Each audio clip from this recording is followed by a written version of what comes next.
Dr. Love, ikaw na muli. Short and sweet. Alam mo, pangalan nito, Utoy. Alam mo naman kasi na, na may ordinansa. Ayaw mo lang talagang sumunod. No? At hindi po pwede yan sa isang civilized society. Kailangan natin sumunod tayo sa ordinansa dahil yung mga ordinansa at mga batas na yan, inilagay yan para magkaroon ng kapayapaan sa community. Naniniwala ako na magkakasundo pa kayo. Kasi mahilig din naman si Christy sa awitin, ano? At kayo naman Utoy, at saka ang auntie mo talagang mahilig din kumanta, di ba? Yun lang, susunod tayo doon sa oras. Otherwise, lalabag tayo sa batas. Pag lumabag tayo sa batas, may pananagutan tayo. Isang bagay lang, Utoy, ang hindi ko nagustuhan sa iyo. Pagpasok nung may edad sa iyo, si Asi, na isang barangay tanod, meron siyang kapangyarihan. Sana respetuhin natin yung mga taong katulad niyan. Sa isang maliit na community, kagaya ng sa inyo, mas makabubuti magkasundo na lang kayo. Pag sinabing hanggang alas 10 lang, hanggang alas 10 lang. Yung 8 to 10, imbitahan mo si Christy na makikanta rin sa inyo at baka mas maging maganda ang blending ng mga boses ninyo. Minsan kasi nalilimutan natin yung pakikisama sa kapwa.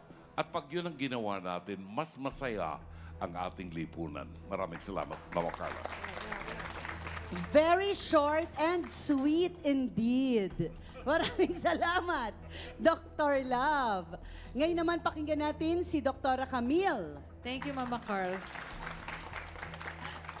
Siguro paalala lang, alam nyo, kung tayo ay kakanta, ewan ko ba naman bakit sa mga Pilipino gusto talaga malakas ang microphone pag kumakanta.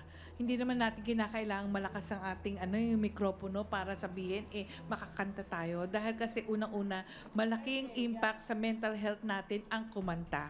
Dahil nakakatulong ito para ma-lessen stress and anxiety natin. Pero pag ito ay naging noise or talagang ingay, malaki rin ang impact nito sa ating kalusugan. Pwede magkaroon tayo ng damage sa ating pandinig. Pangalawa, yung stress at saka anxiety na ito na madudulot nito.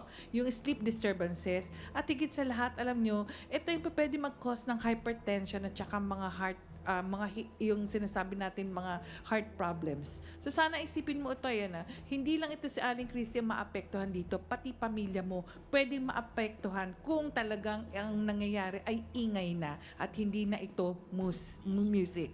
So sana magkaayos kayo dahil kasi ang ganda-gandang samahan ang pagkanta. Yun lang po. Maraming salamat, Dr. Camille Garcia. Ngayon naman, pakinggan natin muli si Attorney Lorna Kapunan. Konti na lang po yung dadagdag natin. To me, ang noise pollution, hindi karaoke, hindi videoke. Ang noise pollution, yung pagmumura. Yung pagchichismis na walang katorya-torya. Yung paninira ng tao, di ba? Kasi yung sinabihan mo ng isa, mag-i-spread yan, parang karaoke.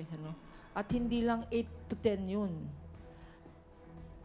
Nangyayari yan, pag narinig ng isa, nadadagdagan ng isa, etc., etc.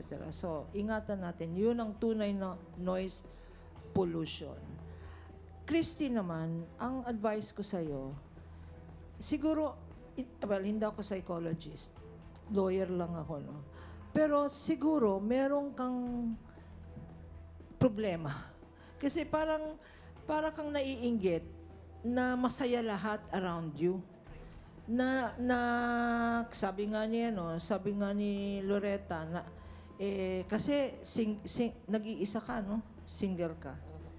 At hindi ka naman ini-invite na sumama sa kanila.